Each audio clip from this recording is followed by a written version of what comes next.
प्यारे विद्यार्थियों, मैं डॉक्टर नेमीचंद कुमावत, सहायक आचार्य, राजकीय महाविद्यालय रायपुर भीलवाड़ा, आपके इस बीए प्रथम वर्ष विषय हिंदी साहित्य के द्वितीय प्रश्न पत्र में आप सभी का हार्दिक अभिनंदन और स्वागत करता हूं। महाविद्यालय कॉलेज शिक्षा राजस्थान जयपुर और महर्षि दयानंद सरस्वती विश्वविद्यालय अजमेर द्वारा निर्धारित पाठ्यक्रमानुसार तथा जुलाई माह के पाठ्यक्रमानुसार आपके द्वितीय प्रश्न पत्र में जो विषय दिया गया है वो हिंदी भाषा का उद्भव और विकास दिया गया है, जिसके ऊपर 4-5 प्रकार के प्रश्न बनते हैं। पिछली 4-5 ऑनलाइन कक्षाओं में हमने हिंदी भाषा के उद्भव और विकास को पढ़ा है, जिसमें प्राचीन आर्य भाषाएं, मध्यकालीन आर्य भाषाएं और आधुनिक आर्य भाषाओं पर हमने चर्चा की है। और साथ ही हिंदी शब्द की उत्पत्ति, हिंदी शब्द का अर्थ, हिंदी के विकास क्रम को भी हमने प्रारंभिक काल, मध्यकाल और आधुनिक काल में विभाजित करते हुए हमने विस्तार से अध्ययन किया है। आज की इस ऑनलाइन कक्षा में पुनः आपका हार्दिक स्वागत। और इसी हिंदी भाषा को और उद्भव विकास से संबंधित एक प्रश्न आपका और बनता है, और वो है कि आधुनिक आर्य भाषाओं का वर्गीकरण किन किन आधारों पर किया गया है। विभिन्न मतों को स्पष्ट करते हुए समझाइए। तो प्यारे विद्यार्थियों, मैं इस प्रश्न के उत्तर को आरंभ कर रहा हूँ, आप सभी ध्यान से सुनिए।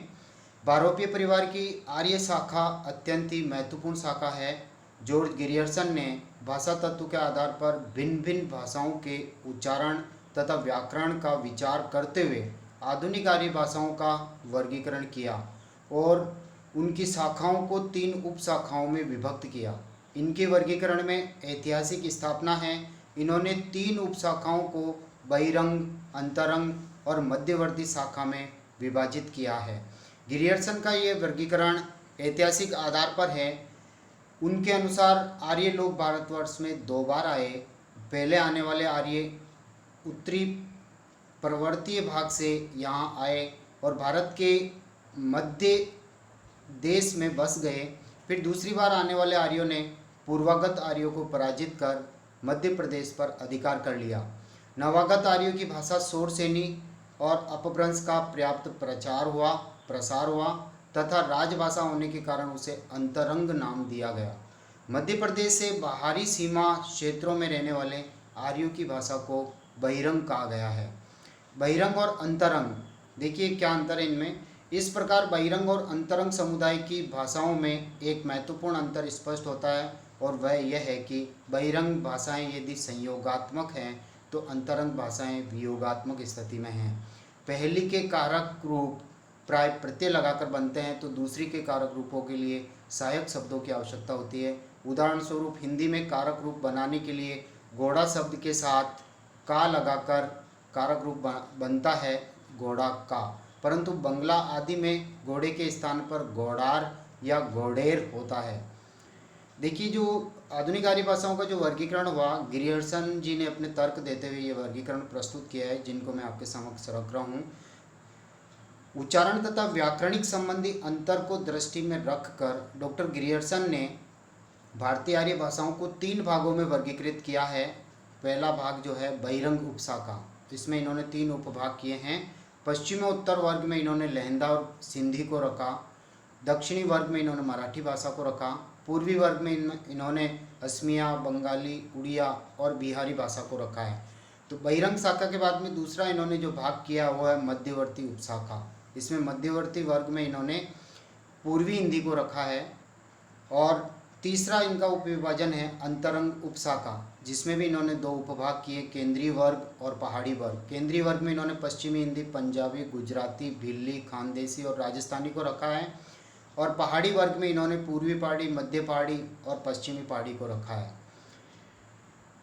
डॉक्टर गिरियर्सन के बाद में डॉक्टर सुनीति कुमार चटर्जी के वर्गीकरण को देखिए। इन्होंने अपने हिसाब से वर्गीकरण किया है। डॉक्टर सुनीति कुमार चटर्जी ने गिरियर्सन के इस वर्गीकरण को देखकर इसमें अनेक विसंगतियां बतलाई, यानी कमियां बतलाई, तथा समस्त आधुनिक आर्य भाषाओं का वर्गीकरण अपनी दृष्टि से या दूसरे दृष्टिकोण से इन्होंने किया। वस्तुतः अंतरंग वर्ग की पश्चिमी हिंदी भाषा सदा से ही राष्ट्रभाषा रही है, अतः पश्चिमी हिंदी को केंद्र मानकर चटर्जी ने फिर से आर्य भाषाओं का वर्गीकरण किया, जो इस प्रकार है। देखिए, इन्होंने जो वर्ग किए हैं 5, वो आपके सामने। उदीच्य वर्ग यानी उत्तरी वर्ग, इसमें इन्होंने सिंधी, लैंदा और पंजाबी को रखा। फिर दूसरा वर्ग इन्होंने किया प्रतीच्य यानी पश्चिमी वर्ग, इसमें गुजराती और राजस्थानी को रखा। तीसरा वर्ग है मध्य देशीय वर्ग, इसमें इन्होंने पश्चिमी हिंदी भाषा को रखा। और चौथा है प्राच्य यानी पूर्वी वर्ग, इन्होंने पूर्वी हिंदी, बिहारी, उड़िया, बंगाली और असमिया को इन्होंने प्राच्य वर्ग में रखा है। और पांचवा अंतिम इनका वर्गीकरण है, भेद हैं दक्षिणात्य वर्ग, जिसमें इन्होंने मराठी को रखा। सामान्यतः चटर्जी का वर्गीकरण सरल है और स्वाभाविक भी है। प्राचीन काल से आज तक मध्य प्रदेश की भाषा राजभाषा होती आई है। इस दृष्टि से पश्चिमी हिंदी को केंद्र मानकर उसके चारों ओर की चार भाषा वर्गों की परीक्षा करना सुविधाजनक होता है। फिर भी यहाँ ये देखना चाहिए कि पश्चिमी हिंदी के पश्चिम की ओर पढ़ने वाली भाषाओं के उत्तरीय और पश्चिमीय तथा पूर्वी भाषाओं के दक्षिण और पूर्वी भेद किए गए हैं। पूर्वी हिंदी पश्चिमी हिंदी की अपेक्षा पूर्व की ओर से बहिरंग भाषा से अधिक समृद्ध है। ग्रियर्सन को अपने पूर्ववर्ती वर्गीकरण में कुछ कमियां दिखाई दी, अतः उन्होंने एक और वर्गीकरण किया। उस वर्गीकरण को देखकर सुनीति कुमार चटर्जी ने भी एक और वर्गीकरण उपस्थित किया, जिसमें पूर्व में रहे दोषों का उन्होंने परिमार्जन किया, यानी उसमें उन्होंने सुधार किया। तो ग्रियर्सन के संशोधित वर्गीकरण को देखिए जो आपके समक्ष हैं। इन्होंने अंतर्वर्ती भाषाएं, मध्यवर्ती भाषाएं और बहिरंग भाषाएं, इन 3 विभाजनों में इन्होंने बांटा है। अंतर्वर्ती भाषाएं देखिए मध्य देशीय भाषा, और मध्य देशीय भाषा में इन्होंने रखा है पंजाबी, राजस्थानी, गुजराती और नेपाली को। और बहिरंग भाषा में इन्होंने पूर्वी हिंदी को रखा है। मध्यवर्ती भाषाएं जिसमें इन्होंने केवल पश्चिमी हिंदी को रखा। फिर बहिरंग जो भाषाएं उन्होंने पश्चिमी वर्ग, दक्षिणी वर्ग और पूर्वी वर्ग 3 भागों में विभाजित किया। पश्चिमी वर्ग में लैंदा और सिंधी, दक्षिणी वर्ग में इन्होंने मराठी को रखा और पूर्वी वर्ग में बिहारी, उड़िया, बंगाली और असमिया को रखा। इनके बाद में आधुनिक आर्य भाषाओं का वर्गीकरण करने वाले तीसरे विद्वान हैं डॉक्टर धीरेन्द्र वर्मा जी। इनका वर्गीकरण देखिए। सुनीति कुमार चटर्जी के वर्गीकरण का आधार लेकर डॉक्टर धीरेन्द्र वर्मा ने आधुनिक आर्य भाषाओं का वर्गीकरण इस रीति से किया है। वही 5 खंड इन्होंने किए हैं। उदीचयन उत्तरी वर्ग में सिंधी, लैंदा और पंजाबी को रखा। प्रतिचयन पश्चिम वर्ग में गुजराती को रखा। मध्य देशी वर्ग में इन्होंने राजस्थानी, पश्चिमी हिंदी, पूर्वी हिंदी और बिहारी को रखा। प्राच्य यानी पूर्वी वर्ग में इन्होंने उड़िया, बंगाली और असमिया को रखा। और दक्षिणात्य वर्ग में इन्होंने मराठी को रखा। डॉक्टर धीरेन्द्र वर्मा के बाद में चौथे नंबर पे जो विद्वान आते हैं सीताराम चतुर्वेदी जी का वर्गीकरण देखिए, बहुत संक्षिप्त है, जिसमें तार्किकता नहीं है प्राय। देखिए, पश्चिमी भाषाएं इन्होंने रखी हैं, जिसमें पहाड़ी, लेंदा, राजस्थानी, मराठी को रखा। केंद्रीय भाषाओं में इन्होंने पंजाबी, सिंधी, गुजराती व पश्चिमी हिंदी को रखा। और पूर्वी भाषाएं जिसमें पूर्वी हिंदी, बंगला, बिहारी, उड़िया और असमिया को रखा। 5वें विद्वान जो वर्गीकरण करने वाले हैं डॉक्टर भोलानाथ तिवारी जी का वर्गीकरण, और इनका वर्गीकरण अति महत्वपूर्ण है। इन्होंने बहुत ही वैज्ञानिकता का परिचय देते हुए अपना वर्गीकरण प्रस्तुत किया। बाद के सभी विद्वानों ने प्राय इन्हीं के वर्गीकरण को स्वीकारा है। डॉक्टर तिवारी जी ने अपनी पुस्तक भाषा विज्ञान में कहा कि वस्तुतः वर्गीकरण का यह आशय है कि उसके आधार पर भाषा की मूलभूत विशेषताएं स्पष्ट हो जाए। उपर्युक्त किसी भी वर्गीकरण में यह बात नहीं है। ऐसी स्थिति में ये सारे व्यर्थ हैं। इनके आधार पर कोई भाषा वैज्ञानिक निर्णय नहीं निकाला जा सकता। डॉक्टर तिवारी जी ने अपना जो वर्गीकरण प्रस्तुत किया है वो इस प्रकार है। देखिए, शोर श्रेणी यानी मध्यवर्ती, शोर श्रेणी में इन्होंने रखा पश्चिमी हिंदी, राजस्थानी और गुजराती, क्योंकि इसी शोर श्रेणी अपभ्रंश से इनका जन्म हुआ।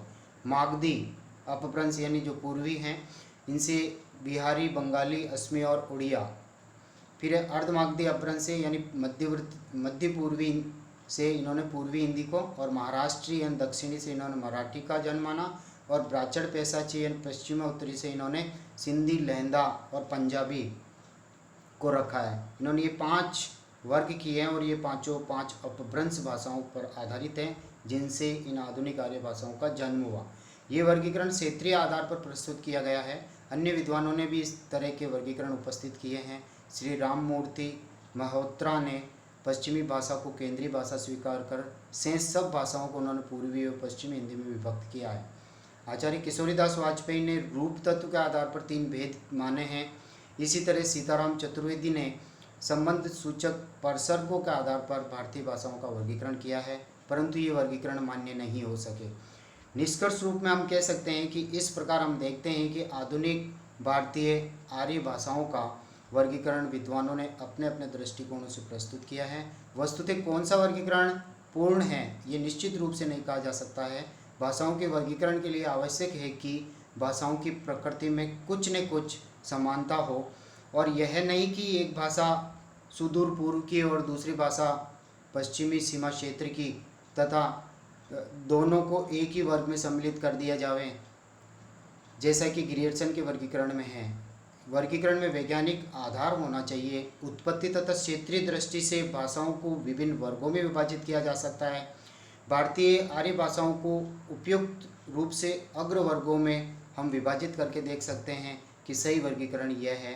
प्रथम वर्ग में हम पश्चिमोत्तरी भाषाओं को रख सकते हैं, लहंदा, पंजाबी, पहाड़ी और कश्मीरी को। द्वितीय वर्ग यानी पश्चिमी भाषाएं जो है वो सिंधी, राजस्थानी और गुजराती को हम रख सकते हैं। तृतीय वर्ग जो केंद्रीय भाषाएं पश्चिम हिंदी, जिसकी 5 उपबोलियाँ इसमें आती है। चतुर्वर्ग यानी पूर्वी भाषाएं, जिसमें पूर्वी हिंदी, बिहारी, बंगला, असमी और उड़िया को हम रख सकते हैं। और पंचम वर्ग में हम दक्षिणी भाषाएं यानी केवल मराठी को इसमें रख सकते हैं। निष्कर्ष रूप में इस तरह का वर्गीकरण जहाँ क्षेत्रीय बोलियों की दृष्टि से उचित हैं, वहाँ भाषा वैज्ञानिक के लिए भी उपयुक्त हैं। तो प्यारे विद्यार्थियों, ये आधुनिक आर्य भाषाओं का वर्गीकरण विषय पर आपका जो प्रश्न बनता है वो 20 अंकों का प्रश्न आएगा, और आप इन 20 अंक में पूरे से पूरे नंबर ला सकते हैं यदि इस प्रश्न को आप अच्छी तरह से तैयार कर लें तो। आज की इस ऑनलाइन क्लास में इतना ही। अगली क्लास में हम आधुनिक भारतीय आर्य भाषाओं के बारे में विस्तार से पढ़ेंगे। जय हिंद, जय भारत। अगली क्लास के लिए आप तैयार रहें।